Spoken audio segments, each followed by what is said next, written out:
इसके मालिक हैं हम आदिवासी हैं। इसलिए अगर कोई भी उम्मत आपके लिए वनवासी शब्द का प्रयोग करता है तो उसका विरोध करें, उसका मुकदमा दर्ज करवाएं। साथियों, आज का जो कार्यक्रम है बिरसा मुंडा की जयंती 140वीं जयंती के उपलक्ष्य में और सिनूर एरिया की 365वें दिन के उपलक्ष्य में हम सभी यहां उपस्थिति हुए हैं, उसके लिए आप सभी को धन्यवाद। मैं आपको टू दी पॉइंट बात करूंगा। हमारे साथी ने बहुत सारी बातें की है, लेकिन आपको जिस उद्देश्य के लिए हम यहाँ उपस्थित हुए हैं उस बात को समझना बहुत जरूरी है। आज ये जो व्यवस्था है, ये दुनिया के अंदर जो व्यवस्था है वो व्यवस्था क्या है? पूंजीवादी व्यवस्था, समाजवादी व्यवस्था, साम्यवादी व्यवस्था और पूंजीवादी और मिश्रित व्यवस्था, ये व्यवस्था दुनिया में चलती है। आप लोग 1950 में आजाद हो गए, 1947 में आजाद हो जाओ, ऐसा डंका दुनिया में बजाया गया कि आप लोग आजाद हो गए। अभी जब हम लोग आजाद हो गए तो 68 साल हम पास हो गए, हमारे ऊपर तो फटा छिलका ही है, अभी तो कुछ है ही नहीं। ये कैसे हो गया? तो ये जो समाज है वो कांग्रेस ने क्या किया, 1950 में भारतीय संविधान लागू किया तो संविधान के अंदर उस समय उस संकल्प व्यक्त किया था कि प्रत्येक व्यक्ति को समानता का अधिकार होगा, सबको शिक्षा मिलेगी, सबको रोजगार मिलेगा और सबको समान अधिकार मिलेगा। एक घोषणा की थी प्रधानमंत्री जवाहरलाल नेहरू ने। और इस देश में पूंजीवाद प्लस समाजवाद की संकल्पना की गई थी, संकल्पना व्यक्त की गई थी। साथियों, 68 साल की आजादी के अंदर जो व्यवस्था ने संकल्प लिया था, पूंजीवाद बाइक प्लेन जाता है, बाइक प्लेन आता है और समाजवाद खाट में पड़ा है, ये दिख रहा है अभी मुझे। तो ये समाज के अंदर ये गैर बराबरी की व्यवस्था, उसको चेंज करने का है। अब दूसरी बात क्या है कि ये जो व्यवस्था है वो व्यवस्था 1950 में जब संविधान लागू हुआ तो देश के अंदर 17 करोड़ लोग बीपीएल में थे, गवर्नमेंट का आंकड़ा बता रहा हूं मैं। और 68 साल की आजादी में 66 के अंदर एक सर्वे किया गया था, 66वें साल में। और ये गवर्नमेंट की रिपोर्ट है, उस गवर्नमेंट की रिपोर्ट बताती है कि भारत के अंदर 83 करोड़ लोग बीपीएल में कम है। यानी कि 66 साल में और 17 साल इनको जोड़ दीजिए, 83 करोड़ होता है, 83 करोड़ हो गया। यानी कि ये सरकार है, एक कांग्रेस की और बीजेपी की सरकार है, उसने हमारे लोगों को एक साल के अंदर 1 करोड़ लोगों को ऊपर से बीपीएल में पहुंचाया। कितनी बढ़िया सरकार है, लगता है आपको बढ़िया सरकार है? यानी कि एक साल में 1 करोड़ लोगों को बीपीएल में पहुंचा दिया। पहली बात। दूसरी बात, ये जो सरकार जो है वो हमारा एजेंडा नहीं चलाते, उनका एजेंडा चलाते कि कौन ऊपर जा रहा है उसको किधर फिर पिटाना है, कौन किधर जा रहा है उसको किधर भेजना है। ये सारी जो व्यवस्था है, ये व्यवस्था हमारे खिलाफ काम कर रही है। आप लोगों को लगता है कि ये नेता हमारा काम कर रहे हैं, ये हमारा काम नहीं कर रहे। तो सिनूर एरिया संघर्ष समिति क्या है वो मैं बताना चाहता हूं, क्योंकि मैं आगे नहीं जानता। सिनूर एरिया की बात बताऊंगा मैं। सिनूर एरिया जो है 1935 उस समय फर्स्ट सिनूर एरिया डिक्लेयर हुआ था इन ब्रिटिश गवर्नमेंट। अब हम जो है तो क्यों डिक्लेयर हुआ था सिनूर एरिया? इस देश में सब लोग रहते हैं, यानी कि ब्राह्मण भी रहता है, राजपूत भी रहता है, बनिया भी रहता है, एससी भी रहता है, एसटी भी तो ओबीसी भी रहता है। आपको विशेष अधिकार क्यों दिए? इसका कुछ कारण होना चाहिए ना, ऐसे तो दे नहीं दिया आपको। तो आपको कारण नहीं दिया, इसलिए दिया था कि you are the best fighter, now you are how to fight, you don't know about that. इसलिए ब्रिटिश गवर्नमेंट ने सोचा कि ये जो लोग हैं बहुत लड़ाकू किस्मत है, इनके शासनकाल में 1860 के जो ब्रिटिश कानून बना था उसको लागू मत करना। ये गवर्नर ने सर्कुलर जारी किया कि आदिवासी क्षेत्रों में लागू मत करना, बाकी को तो सब में लागू कर दो। तो उस समय जो शेड्यूल एरिया बना था वो प्रोविजन आपको 1935 को मिला। बाबा साहब का हम सम्मान करते हैं क्योंकि बाबा साहब ने तो शेड्यूल एरिया 1935 को जो बना था वो एज यूजुअल भारतीय संविधान के अंदर रख दिया। तो उसमें क्या है, उसमें आपको क्या मिल रहा है, क्या मिलना चाहिए? इस देश की जो जनसंख्या है, इस देश की जनसंख्या की बात नहीं करूंगा मैं, क्योंकि मेरा एजेंडा मैं बात करूंगा शेड्यूल एरिया की। शेड्यूल एरिया के अंदर 30 यानी कि 73% पॉपुलेशन ट्राइब की है, 8% पॉपुलेशन एससी की है, 8% पॉपुलेशन ओबीसी की है, और जनरल की जो पॉपुलेशन है और माइनॉरिटी की जो पॉपुलेशन उसे काउंटिंग नहीं कर रहे।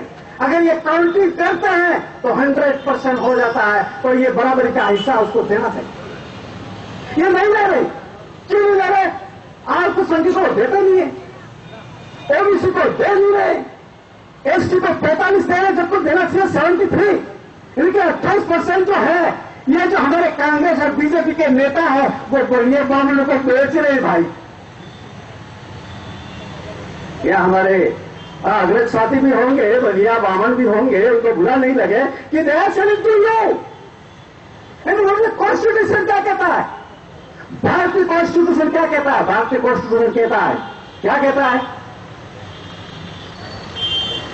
Not with anything, word not with standing anything.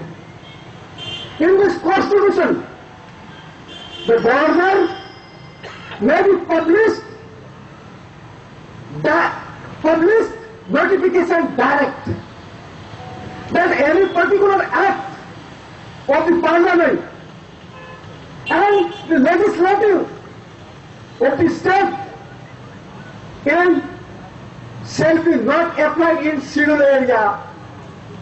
मैं आपको हिंदी में बताना चाहूंगा, direct you can say the central and state circular can be not applied in scheduled area. तो what can we do? हम क्या कर सकते हैं? हमारी जो एडवाइजरी काउंसिल है वो काउंसिल कानून बनाए। क्या कानून बनाएगा?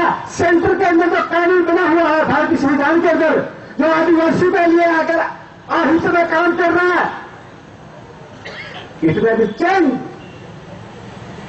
राजस्थान का कानून जो इस क्षेत्र में लागू किया हुआ है, अगर वह कानून हमारे लोगों के खिलाफ जाता है, इट में भी also change and new act में भी pass in the schedule area tribal advisory council. ये ट्राइबल एडवाइजरी काउंसिल जो है ये हमारी पार्लियामेंट है, ये हमारी विधानसभा है, लेकिन काम किसके लिए करता है? बढ़िया ब्राह्मण के लिए करता है। इसलिए आपको क्या कहना? सभी नेताओं ने अभी यहां जितने लोगों ने वक्तव्य दिया था आप लोगों को, इन्होंने बोला हमारे रतन कीर्ति महाराज ने बोला आप जागृत हो जाओ, और कई साथी ने कहा आप जागृत हो जाओ, आंदोलन करो। कुछ साथी ने कहा कि इसको मार डालना चाहिए, ऐसा नहीं करता है। तो मैं आपको क्या कहना चाहता हूं? मैं आपको यह कहना चाहता हूं कि हमारा जो रास्ता है लड़ने का, वो लोकशाही व्यवस्था है, उस रास्ते पर लड़ेंगे।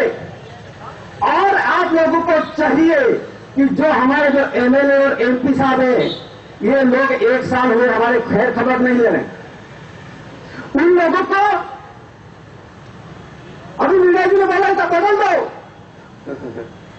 बदलने की ताकत रखते हो क्या? आपको इनको बदलना पड़ेगा, और नहीं बदलोगे तो ये हमारी सत्यानाश करने उतरे हुए हैं। उनको बदल दो। बदलेंगे कैसे? ये शेड्यूल एरिया संघर्ष समिति के जो लोग उसी में से हमारे नेताओं को डेवलप करना पड़ेगा। वो नेता को डेवलप करेगा, वो एमएलए का चुनाव लड़ेगा, वो जिला प्रमुख बनेगा, वो आपका प्रधान बनेगा, क्यों नहीं बन सकता है? वो नहीं बनेगा। वो भी होता है ना कि 3 साल बाकी है, 3 साल के अंदर ये काम करना है। शिरूर एरिया संघर्ष समिति करेगा। अभी आपके साथ में क्या हो रहा पता है? क्योंकि आपके जो एमएलए हैं, चाहे कांग्रेस को बीजेपी, वो हमारे खिलाफ तो काम कर रहे हैं। हम गांव में जाते हैं, हमारे यहाँ पे प्रचार करने वाले लोग हैं, हमें 1,000 एक पंचायत समिति में लेके भेजते हैं कि भाई वहां जाओ, हर घर के अंदर ये दो कि हम क्या करना चाहते हैं, वो क्या कर रहे हैं।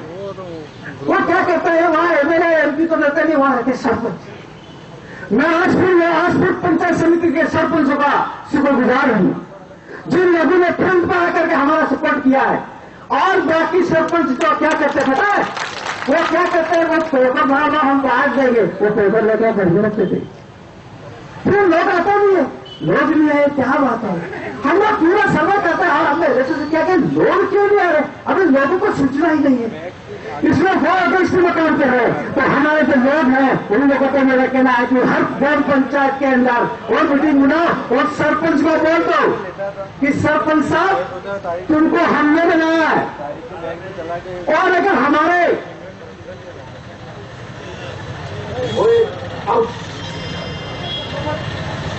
सरपंच साहब को बोल दो कि अगर हमने तुमको बनाया और हमारा काम नहीं करोगे तो आने वाले समय में तुम सरपंच नहीं बन सको। क्यों देना, ये समाधान को कर डालना, एक ही सरपंच वापस नहीं आना चाहिए। दूसरी बात, हमारे मेंबर साहब भी कहीं बने हुए, ये मैं आपको प्रैक्टिकल समस्या बता रहा हूं, क्योंकि हम लोग घूम रहे हैं ना गांवों में। वो भी क्या करते हैं पता, वो सरपंच साहब है, वो हमारा उसको मतलब बोलते हैं उसको मेंबर को, अरे यार ये क्या कर रहे तुम इनकी बात मत मानो। लेकिन उनको असली जो ताकत है वो आप लोगों में, क्योंकि सरपंच को बनाना आप बनाते, मेंबर को बनाना आप बनाते, एमएलए एमपी को बनाना आप बनाना। इसलिए आप जो है इनको चेंज कर देंगे, बोल देंगे हम तुम्हारे गांव में आएंगे, यही बात करेंगे। और कोई सरपंच आपको दवा के नहीं देता तो आपके 3 साल निकाला फिर क्या जाएगा, ये कहना पड़ेगा हमको। तो साथियों, ये जो संविधान का मामला है, ये संविधान सरकार क्या कर रही है। आपको 1950 में संविधान लागू हुआ, 1950 में संविधान लागू हुआ तो आदिवासी को बेवकूफ बनाया। किसने बनाया, कांग्रेस ने। हमको आरक्षण दिया, कितना दिया, 12%। हम कितने हैं, 70% है, 73%। क्योंकि संविधान तो यह बोल रहा है according to population region should be done. फिर हमको आरक्षण क्यों नहीं दे रहे, तो हम हमारे उससे मतलब पढ़े लिखे लोग होंगे भी सही, तो लेकिन जो लोग गधे थे वो गधे वहां हमारे पार्लियामेंट और असेंबली में जाकर के बैठे थे, उन गधों को पता ही नहीं था कि ऐसा भी होता है क्या संविधान में। और ऐसा नहीं होता, हमको 12% दिया। और इस क्षेत्र के अंदर 73% पॉपुलेशन है, हमको 12% आरक्षण दे रहे हैं, क्या होता है ना। तो हमारे बच्चे हैं, वो बच्चे ट्रेनिंग करके घर में बैठे, आज के सभी के घरों में 1-2 बच्चे ट्रेनिंग करके बैठे हुए, 12% दिया। अब क्या हुआ, हम जैसे लोग जो है, साथी जैसे लोग आरक्षण के संबंध में चिल्लाते रहते, तो इन्होंने क्या किया पता है, उन्होंने 45% कर दिया। किसमें कर दिया, 1 से लगा करके 10 तक, यानी कि 23 प्रकार की नौकरी है राजस्थान सरकार के पास। 23 में से आपको 12% में ही आपको 45% दिया है, यानी कि 11 से लेकर के 13 तक वो बड़ियों को बेच रहे, बावनों को बेच रहे। ये नहीं खाना नहीं दे हम, तो ये जो बात है वो इतने दिया नहीं। फिर उन्होंने क्या किया कि यार ऐसा करो, बहुत पहले बलिराम भगत एससी का राज्यपाल आया था, इन्होंने हमारे लिए कुछ थोड़ी बहुत सुविधा कर दी, क्योंकि वो सरकार कहती है वैसे राज्यपाल करता है ना। तो उन्होंने क्या किया कि ऐसा करो, इनको 45% दे दो। तो आपके 1 से 10 तक 45% दिया, बाकी तो वो खा ही गए। अब क्या हुआ, 13/6/2013 को मार्गेट अलवा आ गई। अभी यहाँ मीना जी ने किसी ने चर्चा की थी मार्गेट अलवा, और मार्गेट अलवा हमको कुछ ज्यादा नहीं देगी। मार्गेट अलवा क्या देगी कि 45%। अभी 45% तो 73 में से 45 निकाल दो, 28% और भी बेच रहे इनको, तो वो और हमको चाहिए ना।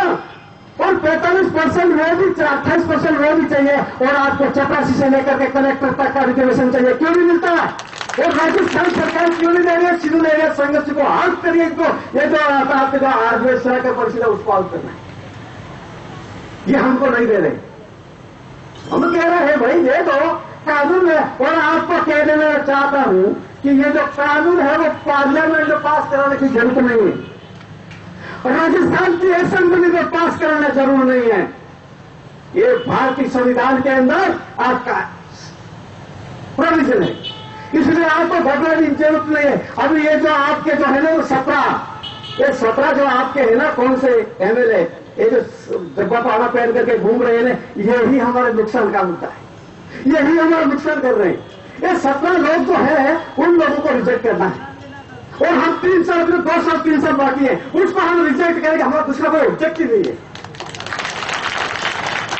तो ये जो लोग हैं वो हमको देना नहीं चाहते, बात भी नहीं करना चाहते। अरे भाई अब हागड़ी करके बात करेगा, तुम्हें खबर है आपने ये हागड़ी रेख नहीं रही, वो हागड़ी रही, वो हागड़ी होकर है, वो कहता मालिक जाओ तो जोत के आना तो खेतों खीरी ना भी जाए पैरवा और मेरे लगा नहीं कोई ना मालिक इसको गया साला काम नहीं करता, आयु करके निकाल देगा वो। इसलिए ये हागड़ी तुम्हारा काम नहीं करेगा, और हागड़ियों को बदलना बहुत जरूरी है। और उनको कह भी जाए तो मैं तो कभी से कहता हूं कि हागड़ी कब तक हमारा नेतृत्व करेंगे। तो ये जो बात है वो हमारे समाज के लोगों को समझनी चाहिए, और हमारे जो यहाँ पर जामवा साथी बैठे हैं उन लोगों को मैं कहना चाहता हूं कि आज यहाँ पर जितने लोग हमारे युवा बैठे हैं सबको हमने सबके घरों में बीएड करके बैठे हुए, डॉक्टर की ट्रेनिंग करके बैठे हुए, पटवारी की ट्रेनिंग करके बैठे हुए हैं, और टीचर की बहुत और नर्स की नौकरी करने के लिए इन्हें हमारी ट्रेनिंग कर करके बैठी है। उनको क्या कहते हैं, वो कहते हैं कि ऐसा करो कि इस क्षेत्र में ये जो मेडिकल स्टोर है, मेडिकल और पीएससी है, वो तो इनको मेरे बंधु में चलाइए। समझ रहे हो, I am telling to you, यानी कि म्यूजिकल में दे रहे, यानी आपका हॉस्पिटल म्यूजिकल में दे रहे, और हमारा आदमी जो ट्रेनिंग करके घर पे बैठा उसका क्या होगा, वो क्या करेगा, वो 2,000-3,000 में करेगा। अरे उसने जमीन बेच दी, उसने रकम बेच दी, हमारे घर में जितना था वो सब बेच दिया, बेच करके ट्रेनिंग करके आया, और तुमने हाथ पर ट्रेनिंग कराई क्यों? अरे तुम्हारे पास तो पता नहीं था ट्रेनिंग क्यों कराई, ट्रेनिंग करा करके क्या तो इनको इधर भेज दो, तो ये हम लोगों को बेवकूफ बनाने का काम कर रहे हैं करा दे। तो हमारे लोग चुन करके जाएंगे, कैसे जाएंगे, हमारे रतनगिरी जी महाराज जैसे जाएंगे, हमारे नारायण जी जैसे जाएंगे, हमारे कन्हैयालाल जी जैसे लोग जाएंगे ना, they will support to you. क्या करेंगे फिर, हम चेंज कर देंगे। क्या करेंगे कि भारत के संविधान में जो है उसको बदल दो, नया कानून जो है उसको बदल दो, नया कानून बना दो, और नया कानून बना दो, जो बना उसको रिजेक्ट कर दो, और जो चेंज करना उसको चेंज कर दो। ये ट्राइबल एडवाइजरी काउंसिल कर सकती है, इसके लिए पार्लियामेंट में जाने की जरूरत नहीं है, इसके लिए असेंबली में जाने की जरूरत नहीं है। तो ये जो बात है मैं आप लोगों को बिल्कुल साफ साफ बता देना चाह रहा हूं कि शेड्यूल एरिया में क्या चीज है।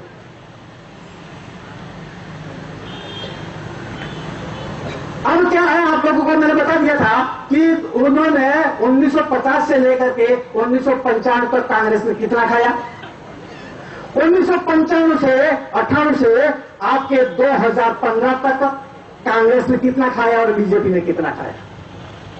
यानी हम तो ये कहते हैं कि ये कांग्रेस और बीजेपी दोनों मनुवादी है, इसलिए मनुवाद ने ही खाया है, और मनुवाद ने खाया है तो जितना खाया है उतना वसूल करना है, इसके बाद में उसका ब्याज वसूल करना है। खाली छोड़ देने वाले नहीं, बेस का मतलब हमारा बैकलॉग बाकी है, वो कौन करता है, schedule area tribal advisory council कर सकती है। और अगर आप शेड्यूल एरिया के अंदर आपके ट्राइबल एडवाइजरी काउंसिल का निर्माण करोगे तो आपकी उदयपुर के अंदर आपके मिनी पार्लियामेंट बनेगा, और आपका यहाँ का जो स्टाफ होता वो गवर्नमेंट को नियुक्त करना चाहिए, नहीं कर रही है वो। यहाँ कर्मचारी रहेंगे, यहाँ चपरासी भी रहेंगे, अधिकारी भी रहेंगे, मंत्री भी रहेगा, वो नहीं रहेगा, वो कुछ नहीं किया। हमारे मंत्रियों का वहां पर सेक्रेटरी के अंदर एक टेबल दे दिया है और एक फोन दे दिया, वहां बैठा रहता, कुछ नहीं करता हो। आप लोग जाते होंगे कभी वहां वहां विधानसभा के अंदर, तो क्या करते हैं, कुछ नहीं करते, ऐसे करते रहते, हेलो हेलो, इसके सिवा कुछ नहीं करते।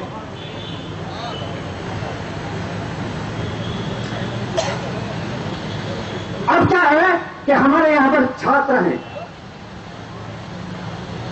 पीठ महाविद्यालय के अंदर हमारे 4 प्रतिनिधि है, 4 हमारे सागवाड़ा के अंदर हमारे 4 में से 3 प्रतिनिधि हमारे, यानी कि आपके लोग जो है वहां पर जीते हैं, और ये जीते हैं वो लोग उनको संकेत दे रहे हैं कि समझ जाना। तो इन्होंने क्या किया पता है, कांग्रेस और बीजेपी दोनों एक हो गए भाई जीत में, अरे यार आपने तुम दिया तो कोई बात नहीं है, हम भी आए थे ये भी आना चाहिए, ऐसा कहते हैं। क्या कहते हैं? यानी कि कांग्रेस आ जाए तो कोई बात नहीं है, बीजेपी आ जाए तो कोई बात नहीं है, भारतीय जनता पार्टी का आना नहीं चाहिए, खराब है ऐसा बोलते हैं। क्या खराब है वो? और सागवाड़ा के अंदर भी ऐसा किया उन्होंने, सागवाड़ा के अंदर भी ऐसा किया, वहां पर भी ऐसा किया, दोनों एक हो गए। तो वो एलएसयू का आदमी आ गया अध्यक्ष, वो क्यों आ गया? वो हमारे बच्चे थे ना, उन लोगों को पता नहीं था कि काउंटिंग कैसे होता। 122 वोट कैंसिल हो गए, वो 122 वोट हमारे कैंसिल हो गए, वरना वहां भी उनको धूल चटा देते और आगे भी चला देंगे। आप लोगों को क्यों ना चाहते? डूंगरपुर के अंदर 2016 के अंदर कांग्रेस बीजेपी को दूर चटा देंगे, और ये आपको नहीं।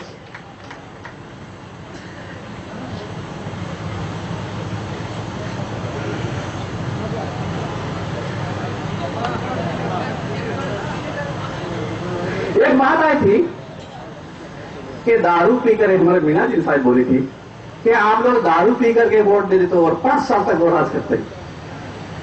अब सारे आप क्या करें? अब ये दारू पीने का मामला क्या है कि हम रोक नहीं सकते क्योंकि हमारे दारू भी पड़े चक्कर रही है। तो आप ये पीने का, ये हमारा पैसा है, जितना दे उतना ले लेना, खाना पीना सब करना, वोट मत देना, ये मेरा बात है। क्योंकि ये तो कहेंगे आपके पास आएंगे, अभी कहा भी नहीं कह पाओगे, क्योंकि सब लोग कहते साला ये है ना, जो घोड़े जैसा आदमी हमको कहीं मारेगा, कैसे दबाते भी है, ये वोट देना हो देख लेना बाद में, तेरे को क्या वो रास्ता चाहिए कि नहीं आता, हैंडपंप चाहिए कि ऐसा करते ही। और अगर कोई ऐसा कह देता है हमको बोल देना। अब हमारी जिंदगी में कोई बाकी रहा नहीं है, आज के लिए मरना बाकी है, इसलिए हम कह रहे और जो भी करेगा उसको खींच के ले आएंगे। तो ये जो बात है आप लोगों को हम रोक नहीं सकते हैं, क्योंकि पीने वाले पीते हैं, क्या रोकना आएंगे? हम आएंगे तो भी आप कहोगे सारा पी रहा हो, तो वो ना कह रहे कोटे साहब, तो मैं ना भी कहता पी लेना, खा लेना, वोट मत देना, इतनी सी मेरे तरीके से। अब क्या है कि हमारे यहां पर जो युवा लोग हैं, मीना जी ने भी बताया था कि नौकरी करना उम्मीद छोड़ दो ऐसा, लेकिन मीना जी क्या है, ये जो क्षेत्र है, इस क्षेत्र के अंदर उद्योग धंधा चलाने के लिए पैसा चाहिए। ये सरकार जो है हमको बजट 1% भी नहीं देती है, SC/ST ओबीसी का डेवलपमेंट के लिए 1% बजट नहीं देती है। अभी 2012 का आंकड़ा है कि 9-10 का आंकड़ा है, 0.42% बजट दिया भाई, आधा % भी आपको तो नहीं दे रहे, आप उद्योग धंधा कैसे चलाएंगे? यह आर्टिकल 175 के अधीन सेंटर की ड्यूटी बनती है कि सेंट्रल बजट अवेलेबल कराए, और सेंट्रल अवेलेबल करा के यहाँ पे ट्राइबल के जो लोग हैं वो बहुत ही पढ़े लिखे हैं, उनको बजट आवंटन करो ना। अरे हम उद्योग धंधा भी चला सकते हैं, हम इंडस्ट्रीज भी चला सकते हैं, हम सब कुछ चला सकते हैं, पैसा तो देते नहीं। वो क्या कहते हैं, विकास विकास करता रहता है, विकास में क्या आता मुझे भी समझ नहीं आता, कितना विकास करते करते 69 ईयर हो गए, ये विकास नहीं करना चाहते, ये तो विनाश कर रहे भाई। इसलिए हम लोगों को समझना है, इसलिए युवा लोगों को, जिनके घर में 2-3 लोग बेरोजगार बैठे हुए ट्रेनिंग करके आए, इनके घर में हम गए हैं, उन लोगों को देखा है कि उसकी जमीन गिरवे रख करके ट्रेनिंग की है, उसके माँ बाप के, उसके बीबी की रकम गिरवे रख करके ट्रेनिंग की है, और ट्रेनिंग करने के बाद में घर आया तो नौकरी नहीं दूंगा ये कहते। ये राजस्थान की सरकार उसने घोषणा की थी, क्या कहती थी, पता आपको 2 लाख नौकरियां दूंगा, 15 लाख, सॉरी 15 लाख नौकरियां दूंगा। अभी उससे 15 लाख कभी मिल रहे हैं, रोज अखबार आते हैं, हम ये लेंगे, हम वो लेंगे, और बार में जोर आता है, इतनी व्यवस्था करेंगे, उतना फार्म भरवाएंगे, ऐसे ही करते रहते नौकरी दे देंगे। और कांग्रेस ने क्या किया? कांग्रेस ने भी कहा कि ये तो 12 लाख 15 लाख दे रहे हैं, तो आपको थोड़ा तो आलू पड़ेगा। कांग्रेस ने कहा हम 5 लाख देंगे। अच्छा, तो 5 लाख देंगे। एक दोनों को पूछना चाहता हूं कि राजस्थान सरकार के पास कितने पद हैं, उसमें से खाली कितने हैं, उतने जो भरोगे तुम्हारे घर में से भरोगे क्या? तो लोगों को चीटियां मिला सकते हो, बिल्कुल मिला सकते हो, हमको मिला जाएगा क्या? ये 7 लाख पद है राजस्थान के अंदर, और आपके 4.5 लाख नौकरी कर रहे हैं, 1.5 लाख खाली है, तो 1.5 लाख है, बाकी क्या कहां से आओगे, कहां भरोगे? यानी कि रोजगार देंगे। वसुंधरा जी बोलती है, क्या कहती है, हम रोजगार दे देंगे। आगे क्या होता है कि 12 साल तक, 12 क्या 18 और 19 और 20 और 21 साल तक आदमी पढ़ता है और फिर ट्रेनिंग करता है। वो ट्रेनिंग करने के बाद जो उसको कहता है कि खेती ले आओ, बोले पावड़ा ले आओ, में काम करो तो 100 रुपये मजदूर देंगे, रोजगार देंगे। अरे अनपढ़ है रोजगार तो वहां रोड पे काम करता है, इसके समय व्यतीत करने की जरूरत क्या है। तो ये जो लोग हैं वो लोग हम लोगों को आपको कुछ देना नहीं चाहते हैं, आपको देंगे देंगे विश्वास रखना चाहते हैं। इसलिए हम लोगों को ये सूचना आप लोगों को बिल्कुल सतर्क होना चाहिए। दूसरी बात कराऊं, क्या है कि भूमि अधिग्रहण बिल आ रहा है, ये सब लोग किसान हैं, ये सब लोग किसान है। और इसके पहले बीजेपी शासन नहीं आया था सेंटर में, इसके पहले वो कहती थी, क्या कहती थी, स्वदेशी को लो, स्वदेशी को लो, विदेशी को भगाओ। अब नरेंद्र मोदी क्या कह रहा है, स्वदेशी को तो नाम भी नहीं दे रहा, विदेशी को जाके कह रहा आ हमारे यहाँ आओ, मार देने करो, हमारे लोग बहुत है लूटो। यही एजेंडा का है। आपको मालूम नहीं कि हमारे लोग बहुत जल्दी भूल जाते। दूसरी बात, ये जमीन अधिग्रहण का बिल है, वो बिल क्या है आपको बता देना चाहता हूं मैं कि भूमि अधिग्रहण के अंदर ये जो पूरे देश के अंदर कितने 100-200 देशों में घूम गए अभी तो वो सबको बुला बुला के आए और दान भी थूक दिया इन्होंने। और वो आने के बाद में क्यों बुला रहे वहां, यहाँ पर अगरबत्ती लगाने के लिए नहीं बुला रहे। उनको कहते हैं तुम लोग निवेश करो, यानी कि पैसा लगाओ, यहाँ कंपनी खोलो, यहाँ पर व्यापार करो। और व्यापार करोगे तो जमीन कहां से लाएंगे, तो हमारे किसानों की जमीन है ना बहुत है, हमारे किसान तो जानते हैं नहीं, तो उसको क्या करेंगे, हम अधिग्रहण कर लेते। इसके पहले आपके 20% उसकी किसान की मंशा की जानकारी मिल जाती थी कि आपकी जमीन दे रही है कि नहीं, अभी तो पूछना ही नहीं है। इन्होंने पार्लियामेंट के अंदर संशोधन कर दिया कि इनको पूछने की क्या जरूरत है, वैसे ले लो जिसको चाहिए उसको, और लेके उसको दे दो, क्योंकि सारा दुनिया के लोग यहाँ आने वाले हैं। वो दुनिया के आने वाले कहेंगे भूखे हमको जमीन दो, नरेंद्र मोदी उसके घर में पड़ी है क्या जमीन को दे देगा, इसलिए जमीन अलग कर रहा है, वो जमीन रिक्वायर कर रहा है। और रिक्वायर करने के बाद में आपको बेदखल कर देगा। क्या करेगा, ये डूंगरपुर का क्षेत्र है ना, उस क्षेत्र के अंदर जमीन एक्वायर हो जाएगी। जमीन एक्वायर हो जाएगी, उसको पट्टा दे दिया जाएगा। वो पट्टा देने के बाद में आप लोगों को वही लेना है, आपको हटाएंगे नहीं, इसलिए आपको लगा कि अच्छा है काम मिलेगा, मजदूरी मिल जाएगा, आप तो वही रहेंगे। और हमारे जैसा अगर तुम्हारे गांव में आना चाहेंगे ना, तो उसको पूछेंगे वहां पर की बाउंड्री बन जाएगी, वहां पर पुलिस वाला खड़ा रहेगा, जैसे हमारे साथी बैठे खड़े, तो पूछेंगे कि कहां से आ रहे हो, अच्छा किसको मिल रहा है, और कितने लिखा क्यों मिल रहा है, कितने दिन रहोगे, ये सब पूछता है। यानी कि वीजा मिलती है एक दिन, विदेशों में जाते हैं तो वो पूछेगा, इसके बाद में वहां जाकर के हम लोग वापस आ जाएंगे। तो ये है सिस्टम, ये सिस्टम डेवलप करना चाहते हैं, इसलिए भूमि अधिग्रहण बिल आया। इसलिए कांग्रेस वाले लोग जो है ना वहां पर पार्लियामेंट के अंदर कपड़े निकल के आंदोलन कर रहे थे। अरे तुम कपड़े निकाल करके आंदोलन कर रहे थे। मैं तो बीजेपी को कह रहा हूं, मैं कांग्रेस दोनों को कह रहा हूं। क्यों कह रहा हूं कि कांग्रेस ने इतने दिन से किया और हमारे सिविल एरिया के जो प्रोविजन थे वो लागू नहीं किए थे, तुमने कपड़े निकाल करके पार्लियामेंट में विरोध क्यों नहीं किया। इसका मतलब है कि कांग्रेस भी मनीवादी है और समर्थन में बीजेपी भी मनीवाद है, इसलिए वो समर्थन नहीं करते अपना, वो कहते हैं कि अच्छा इसको पास करने दो ताकि हमारे छोरे छोरी नौकरी लग जाएंगे। और आपका कौन है, आपका कोई नहीं है। इसलिए अभी कांग्रेस के लोग वहां पर पार्लियामेंट के अंदर जब विरोध प्रदर्शन कर रहे हैं कपड़े निकाल करके, आप हमारे आंदोलन के लिए और राजस्थान सरकार के पास में आ करके कपड़े निकाल कर विरोध करा। वो 23 तारीख से यहाँ पर विधानसभा चलने वाली है, अगर तो हिम्मत है तो जाकर के विरोध कर लेगा, नहीं तो तुम वापस आना, हम बताइए क्या करना है।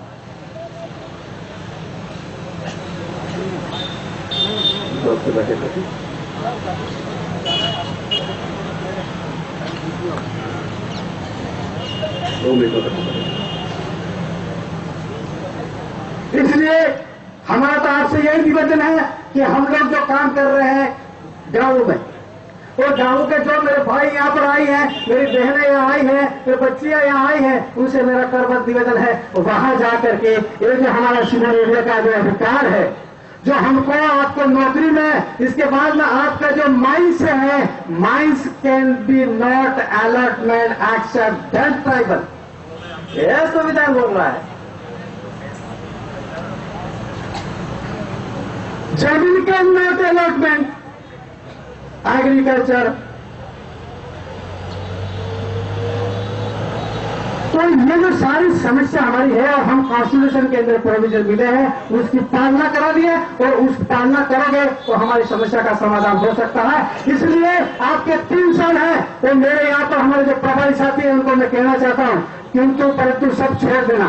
एक शेड्यूल एरिया के अंदर पूरे संभाग के अंदर कार्रवाई चालू कर देंगे और संभाग के अंदर हम लोग कार्रवाई करेंगे तो 2018 के अंदर इनको बताएंगे कि हमने क्या किया है। ये बात बता करके तो मैं आप सभी साथी को एक बार फिर नमन करते हुए आप सब अपनी गाड़ी से सुरक्षित सही सलामत घर पहुंचेंगे इस उम्मीद के साथ में मेरी बात समाप्त करता हूं और हमारा जो कारवा है वो चलता ही रहेगा अप टू 2018 तक। 2018 तक हमारी परीक्षा है तो आपको पेपर देना है 2018 के अंदर तो फेल हो जाओगे तो आपको 4 साल तक रोड पे घूमना पड़ेगा। याद रखना तो मैं भी तो कहना चाहता हूँ। इसी बात के साथ मेरी बात समाप्त करता हूँ। जय भारत, जय हिंद।